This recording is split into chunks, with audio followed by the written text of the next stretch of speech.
De inmediato escucharemos las palabras del gobernador del Banco Central y presidente de la Honorable Junta Monetaria, señor Héctor Valdés Albizu. Buenos días. Como es costumbre, el Banco Central de la República Dominicana, en interés de mantener debidamente edificados a los agentes económicos y al público en general, a través de la prensa escrita, televisiva, radial y de medios digitales, y como parte de su compromiso con la transparencia y la divulgación oportuna de datos, se dirige a ustedes para informarles sobre los resultados preliminares de las principales variables macroeconómicas al mes de noviembre de 2021. En primer lugar, me complace anunciarles como una primicia al país que el indicador mensual de la actividad económica en el mes de noviembre del presente año registró una variación interanual de 13,1%, superior a la esperada, con la cual el crecimiento de enero-noviembre del 2021 se ubicó en 12,5%, y al comparar este resultado acumulado a noviembre con igual periodo del 2019, el nivel de actividad económica se situó en 4,3%, por encima de los niveles prepandémicos. Pienso, mis amigos, que este resultado, este notable resultado del mes de noviembre de 13,1, nos asegura prácticamente un crecimiento para todo el año en torno o superior al 12%. Con este resultado, las condiciones están dadas para que la economía dominicana, como les señalé, cierre con una expansión que podría superar el 12%, uno de los mayores crecimientos en América Latina. En cuanto a los precios, al igual que en el resto de los países, y estoy hablando de los países en el mundo entero, en la global, se han observado presiones inflacionarias más persistentes de lo que se anticipaba, dado el aumento registrado en los precios de los commodities, particularmente el petróleo y alimentos, así como las disrupciones en las cadenas de suministros globales, combinado con el alza sustancial de los costos de fletes y contenedores y problemas geopolíticos que han afectado el comercio internacional. Ante este escenario, la inflación acumulada a noviembre se ubicó en 7,71 y la inflación subyacente interanual en 6,63%. En este contexto de reactivación económica más rápida de lo previsto y de presiones inflacionarias externas más prolongadas de lo esperado, el Banco Central ha implementado en los últimos meses un plan de normalización gradual de su política monetaria.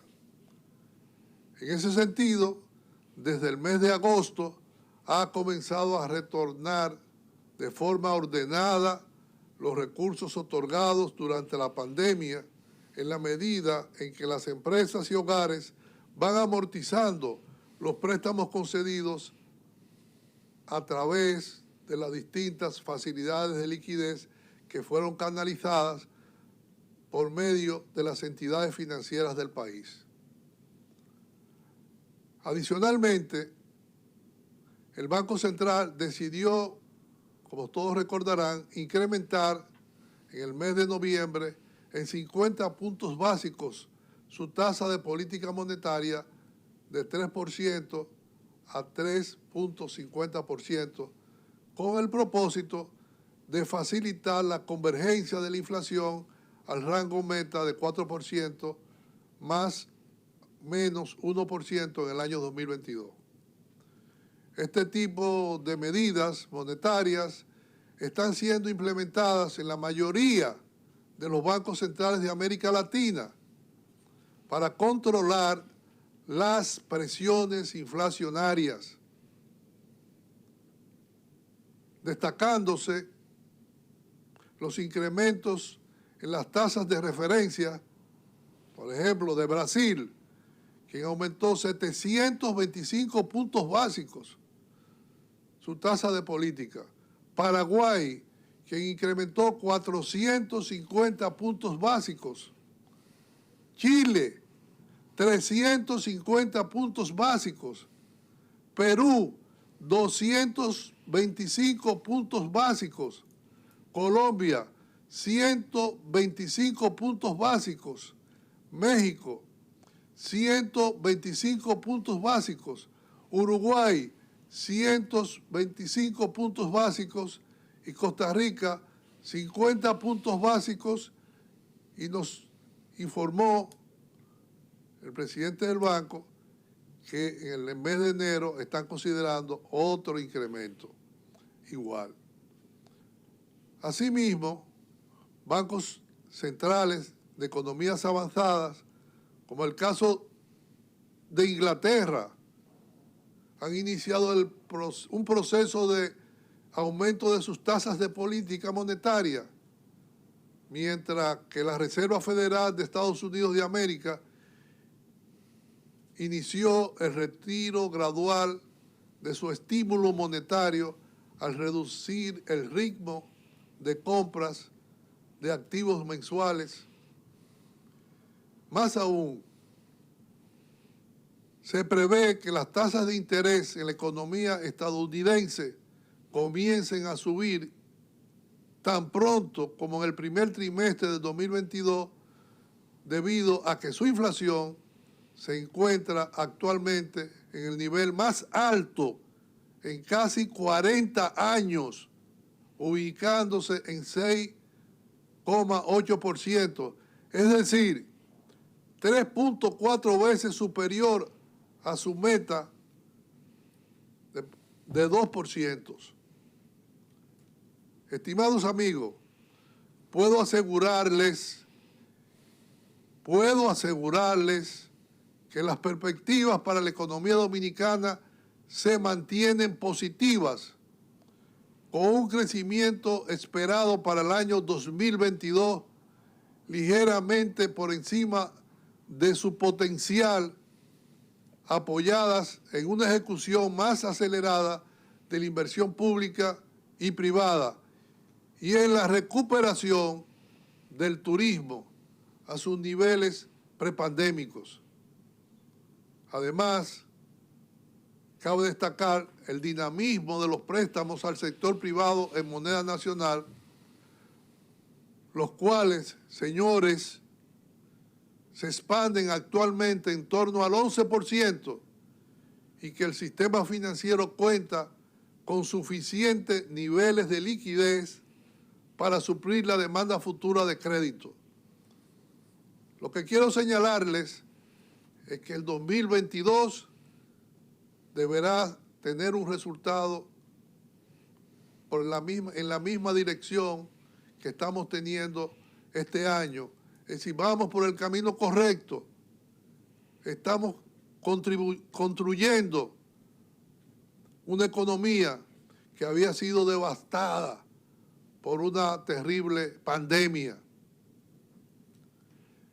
Este resultado, mis amigos, se lograría en un escenario de política monetaria activa que contribuya a la convergencia gradual de la inflación a su meta, en el cual el Banco Central continuará adoptando las medidas necesarias para mitigar el riesgo de un sobrecalentamiento de la economía que pudiese provocar un desbordamiento de las presiones inflacionarias y un desequilibrio macroeconómico interno y una subida desmesurada del tipo de cambio, incremento de tasas de nuestros principales socios comerciales, especialmente en los Estados Unidos de América. En este momento, permítanme referirme al detalle del desempeño de la actividad económica para el periodo de enero-noviembre del 2021. Cabe señalar que los sectores que registraron las variaciones interanuales más significativas respecto al año 2020 fueron hoteles, bares y restaurantes, 38.3%, construcción, 25.1%, manufactura de zonas francas, 21.2%, transporte y almacenamiento, 13%, comercio, 11.8%, manufactura local, 11%, y otras actividades de servicios, 5.8%, y energía y agua, 5.3%. El resultado de la actividad construcción durante los primeros 11 meses del año 2021 está asociado principalmente al impulso de la inversión privada para el desarrollo de proyectos de soluciones habitacionales, la expansión de la capacidad turística instalada, entre otros. Permítanme en este momento resaltar de manera especial el esfuerzo y el trabajo que ha realizado el presidente de la República, Luis Abinader, para lograr una aceleración importante de la inversión pública en los últimos meses. A su vez, quiero destacar la eficiente labor realizada por las oficinas recaudadoras, logrando un significativo aumento anualizado de los ingresos a noviembre de 34.3%, tanto de la Dirección General de Impuestos Internos, la Dirección General de Aduanas y la Tesorería Nacional, lo que le ha permitido al gobierno contar con los recursos para ejecutar el gasto público en infraestructura, salud y educación, entre otros. Igualmente, el Ministerio de Hacienda, a través de la Dirección General de Crédito Público, ha realizado una óptima gestión en el manejo de pasivos en el presente año para aliviar la carga de la deuda pública y de igual forma ha identificado fuentes de recursos para financiar el presupuesto del Estado con términos y condiciones más favorables. Es oportuno resaltar que estos elementos han contribuido a que las calificadoras de riesgos mejoraran las perspectivas de riesgo soberano de nuestro país. Respecto a la manufactura de zonas francas, se destaca el crecimiento en términos de valor agregado real de 21.2% en enero-noviembre de 2021, cónsono con el nivel de exportaciones de este sector, las cuales alcanzaron 6.613 millones de dólares en dicho periodo, para un crecimiento interanual de 23%. Extraordinario esto. Sin lugar a dudas, el sector de las zonas francas ha sido determinante también en la recuperación económica, la recepción de inversión extranjera directa y la creación de empleos. Por otro lado, la industria manufacturera local, con su crecimiento interanual de 11% en enero-noviembre de 2021, continúa aumentando sus volúmenes de producción. El mejor desempeño de este sector se ha observado principalmente en las ramas de fabricación de metales comunes, insumos de la construcción, elaboración de bebidas alcohólicas, no alcohólicas y derivados del tabaco, entre otros. En relación al transporte y comercio, estas actividades mostraron un notable repunte en su valor agregado en enero-noviembre de 2021, exhibiendo incrementos de 13% y 11.8%, respectivamente, consistentes con la recuperación de la demanda interna. Asimismo, el valor agregado de la actividad hoteles, bares y restaurantes presenta un aumento acumulado de 38.3% en términos reales en el periodo enero-noviembre de 2021. Este resultado interanual se evidencia en el notable flujo de pasajeros no residentes que ingresaron al país en el transcurso del año, destacándose los 519.214 visitantes no residentes correspondientes al mes de noviembre, que superaron en un 12% los recibidos en igual mes del 2019. Este comportamiento permite proyectar que la llegada de no residentes se ubicaría para finales de 2021 en torno a los 5 millones de visitantes no residentes, en el que ha jugado un rol protagónico el Gabinete de Turismo coordinado por el Presidente de la República, Luis Abinader, y el Ministro de Turismo.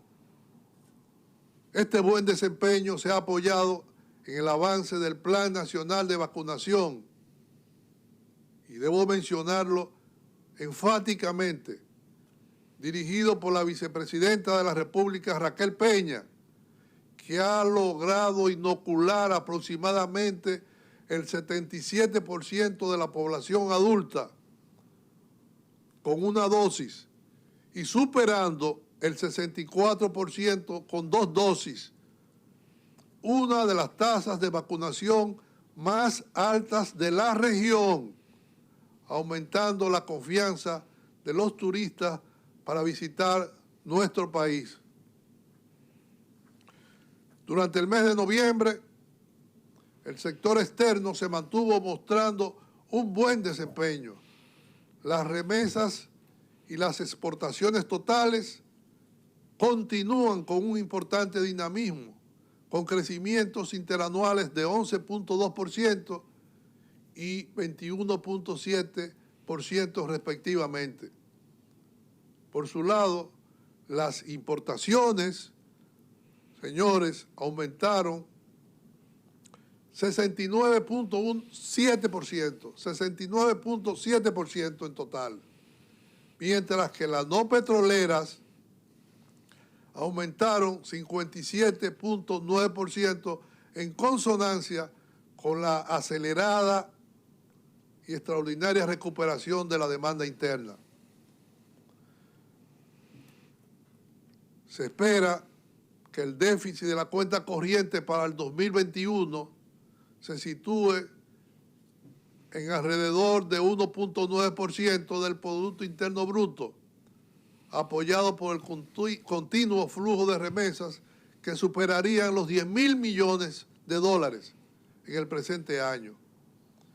Es importante destacar que este déficit de la cuenta corriente será cubierto 1.7 veces por los flujos de inversión extranjera directa, los que estarían en torno a los 3.000 millones al finalizar 2021. Esta significativa entrada de divisas ha favorecido a la estabilidad cambiaria de tal manera que al 30 de noviembre el peso dominicano exhibe una apreciación de 2.5%, contrario a la depreciación observada en las monedas de la mayoría de los países de Latinoamérica. Asimismo, el incremento en la recepción de divisas ha permitido la acumulación de reservas internacionales, las cuales alcanzaron 12.200 millones de dólares al 30 de noviembre, esperándose que concluyan el año en un monto cercano a 12.800 millones, lo que equivaldría a 6.5 meses de importaciones y 13.8% del PIB.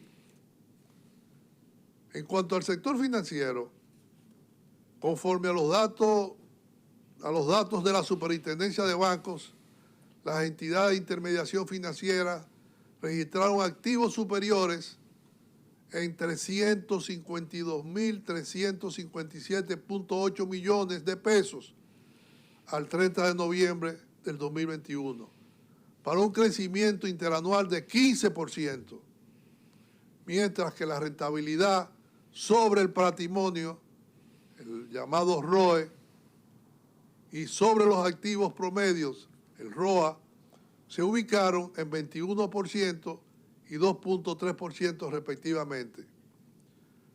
Adicionalmente, la morosidad de la cartera de crédito fue de apenas 1.4%, con provisiones que otorgan una cobertura a su cartera vencida de 340.7%, lo que evidencia un bajo nivel de riesgo para la cartera de créditos del sistema. Esto quiere decir, del sistema financiero, esto quiere decir, mis amigos, en pocas palabras, que de cada peso que los bancos captan, o de cada peso que los bancos prestan, tienen 2.40 para responderle sin tener ningún apremio.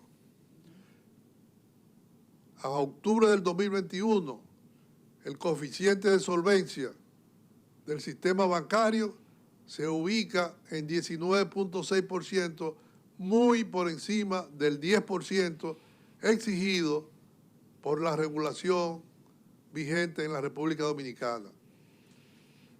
En relación a la banca múltiple, la cual representa el 88% del sistema bancario,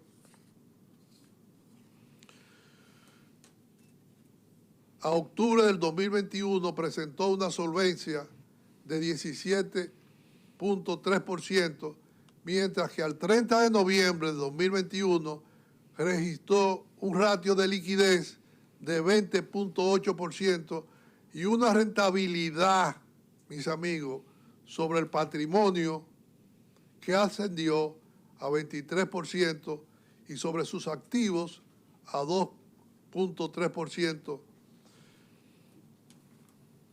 De igual forma, la morosidad de su cartera de crédito fue de tan solo 1.3%, con provisiones que cubren el 366.2% de su cartera vencida, lo que refleja que la banca múltiple continúa estable, patrimonialmente fuerte y excelentemente manejada. Como pueden observar, estimados amigos, las condiciones están dadas para que la economía cierre el presente año con un crecimiento real superior a 12%, consistente con un PIB corriente en dólares por encima de 94.300 millones de dólares. 94.300 millones de dólares. Al finalizar el año 2021, esto quiere decir que es superior a los 78.828 millones de dólares en el 2020. ¡Qué recuperación! Excelente. Ante este panorama, el Banco Central se mantiene en sesión permanente evaluando la persistencia de los riesgos del entorno internacional, así como los desafíos asociados a la pandemia, con el propósito de continuar, y vamos a continuar, tomando de manera oportuna todas las medidas monetarias que sean necesarias para mantener ancladas las expectativas de los agentes económicos y preservar la estabilidad.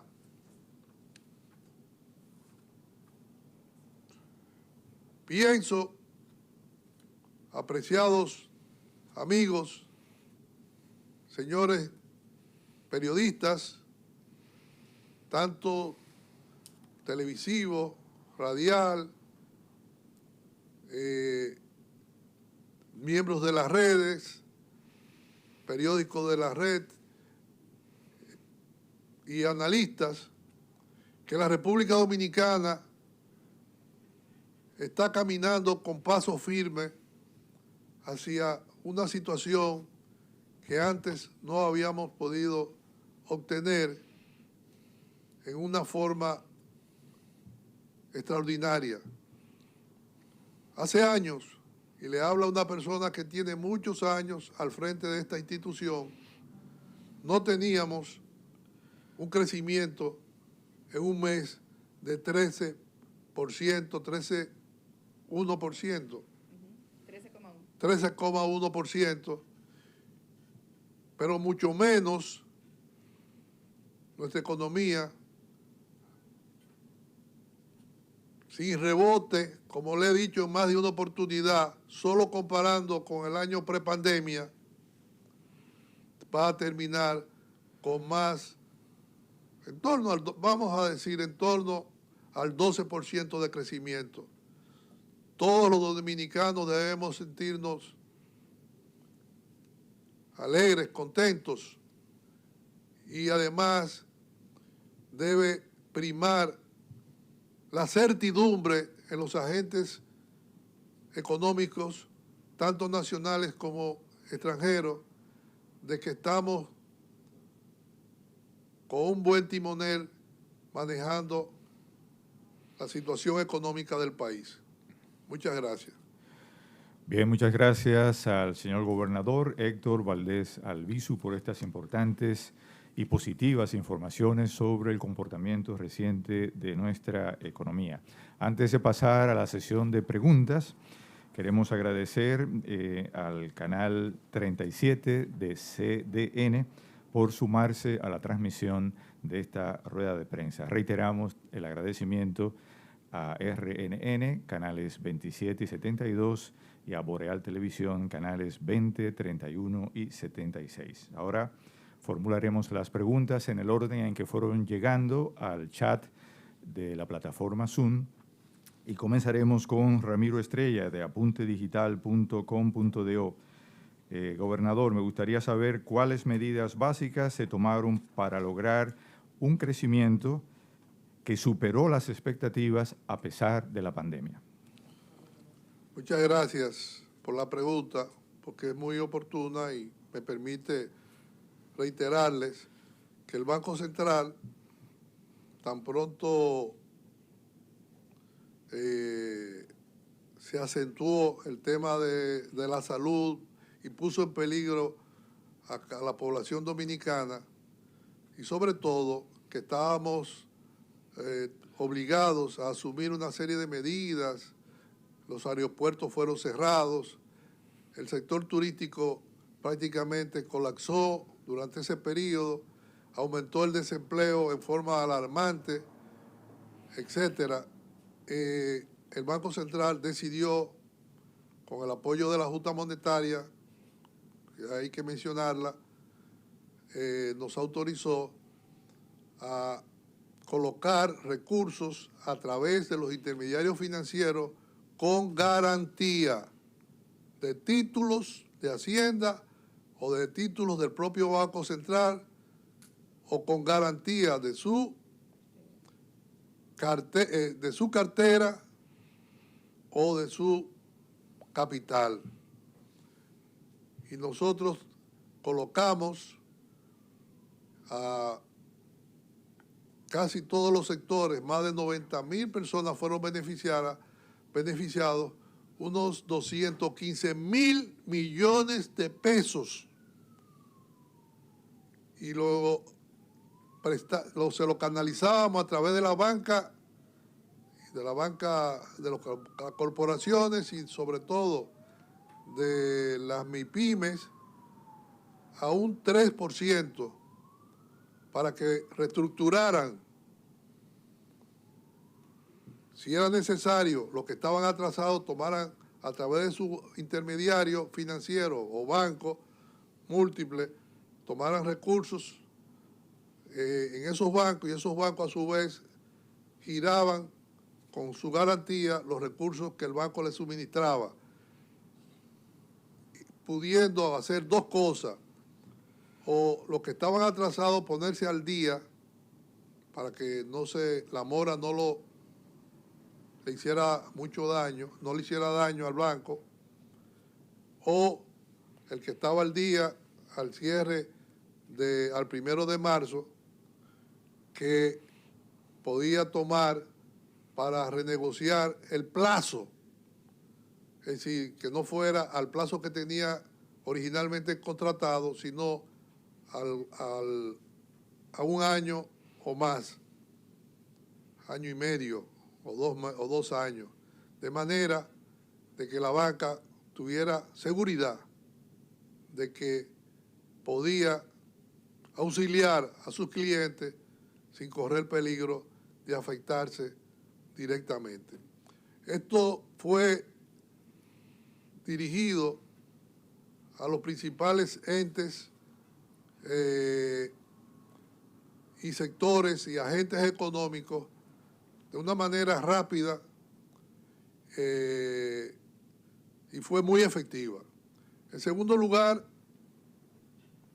liberamos para los micro y pequeñas empresas recursos del encaje legal para que fueran canalizados a esos sectores.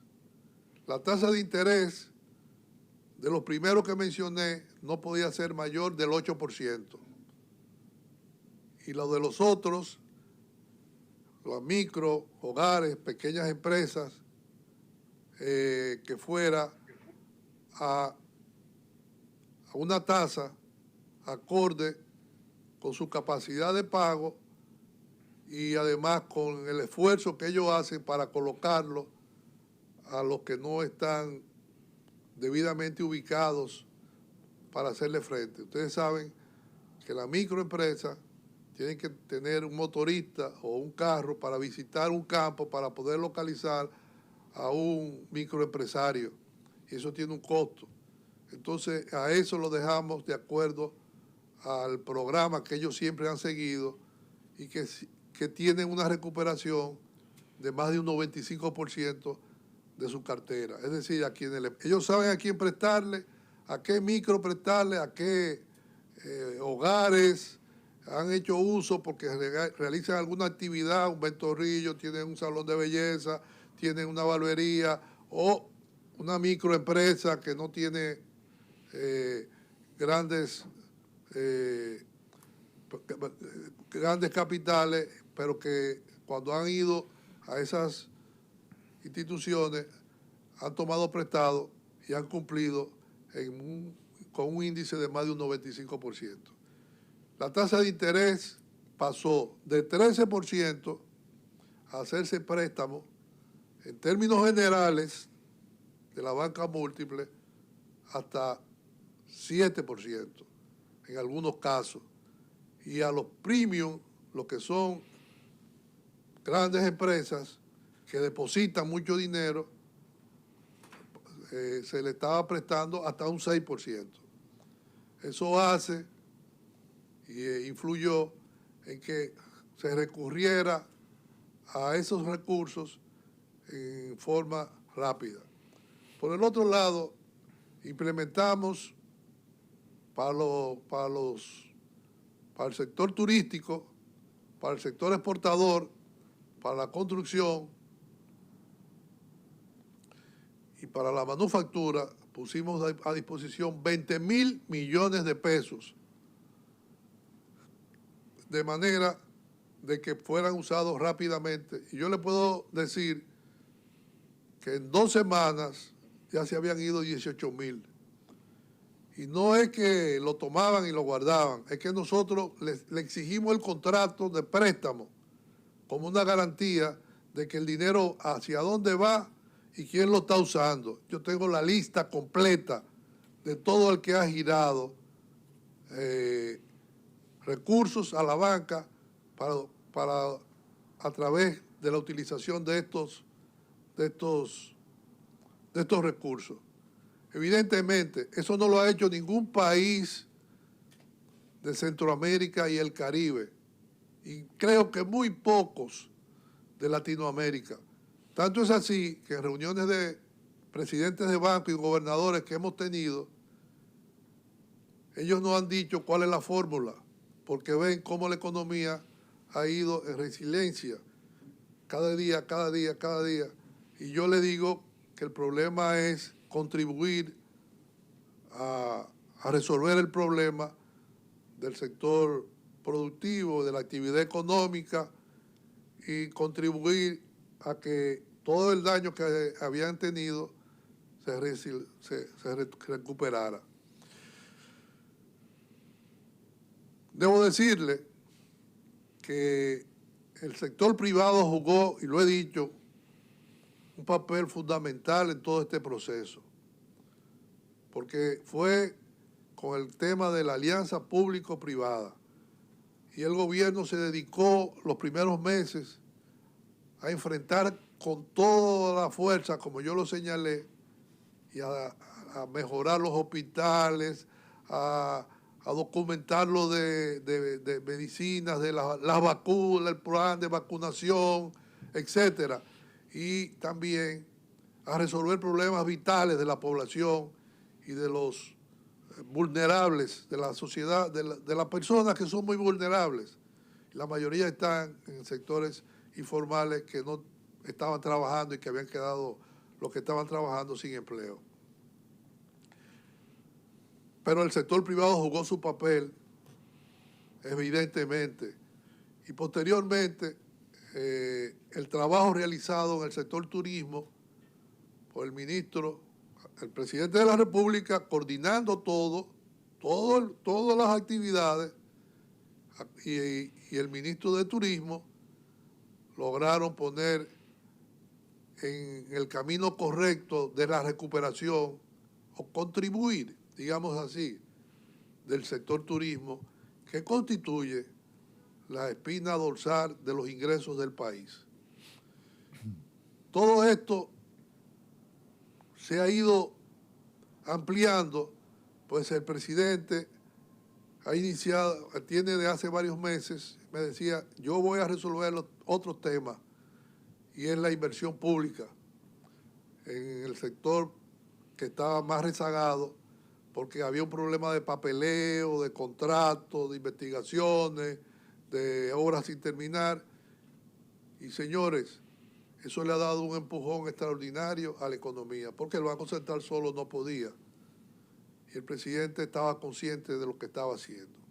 Gracias a él, durante este mes, en gran medida, influido por la inversión pública, por el trabajo que ha realizado la Dirección General de Impuestos, por lo que ha hecho la Dirección de Aduanas, por la Tesorería y el trabajo complementado con el Ministerio de Hacienda,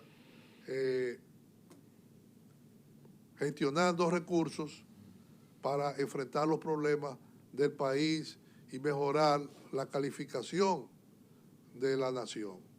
Es decir, ha sido un trabajo, yo diría que en equipo, y que ha tenido un gran éxito. A eso se debe que hayamos alcanzado lo que hemos alcanzado. No sé si con esto contesto la pregunta. Bien, muchas gracias, señor gobernador. Continuamos con la pregunta de Ángel Jiménez, de Dominicano Soy. Él quiere saber a qué usted se refiere cuando habla de sobrecalentamiento de la economía. Bueno, cuando una economía tiene mucha liquidez, como en el caso nuestro, solo en el Banco Central, en cuentas de... Yo lo tengo aquí, solo en el Banco Central depositado en overnight tiene la banca 122.700 millones. Y a eso que yo estoy apostando a que ellos salgan a colocarlo a una tasa más rentable el año que viene.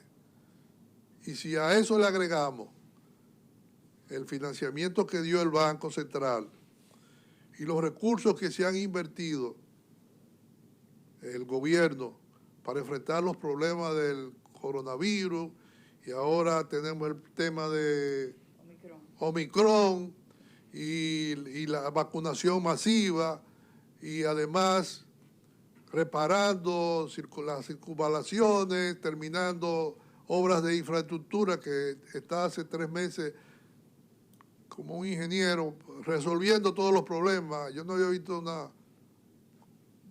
tanto entusiasmo en lo que hace como este presidente. Yo no sé cómo soporta, pues yo me canso de verlo. Yo digo, Dios mío, cuánto trabaja. Y se lo he dicho, lo he comentado públicamente. Entonces la economía tiene muchos recursos. Estamos hablando de un M1 que anda por los 668.655 millones, M1. M1 es el medio circulante, es lo que los economistas, como el amigo francés, ¿cómo se llama? Henry Lebrun conoce. El M1 está en 668.655, es decir, está en un 18.5%. Hay liquidez para untársela y el banco no puede seguir en esto. Ya el banco cumplió su papel y tiene que comenzar a tomar medidas de ¿cómo le llamo? De convergencia, buscar la manera de convergir, porque la política monetaria nos dice que cuando una economía crece más que el producto en términos reales y el producto en términos reales y la inflación sumado, puede haber un desequilibrio. Totalmente. Nosotros tenemos hasta ahora una inflación acumulada de 7,72 y tenemos, con suerte, con todos los problemas podríamos terminar en torno al 8 y algo. Y si a eso le sumamos que el producto está creciendo en torno al 12, estamos hablando de que estamos pasándonos del límite y nosotros tenemos que actuar porque ese es el mandato que nos da la Constitución, muy clara, que el Banco Central debe garantizar la estabilidad de precios. Debe garantizar la estabilidad de precios, pero no poner en peligro la sociedad. No poner en peligro la sociedad, ni poner en peligro la inversión, ni lo que realizan las actividades económicas, sino garantizar con esa la estabilidad. Si ustedes toman, en lugar de M1, toman M2, que es el medio circulante, más el cuasi dinero, que es ahorro y a plazo, estamos hablando de 1.541.7 millones de pesos. Y eso ha crecido está creciendo 12.7.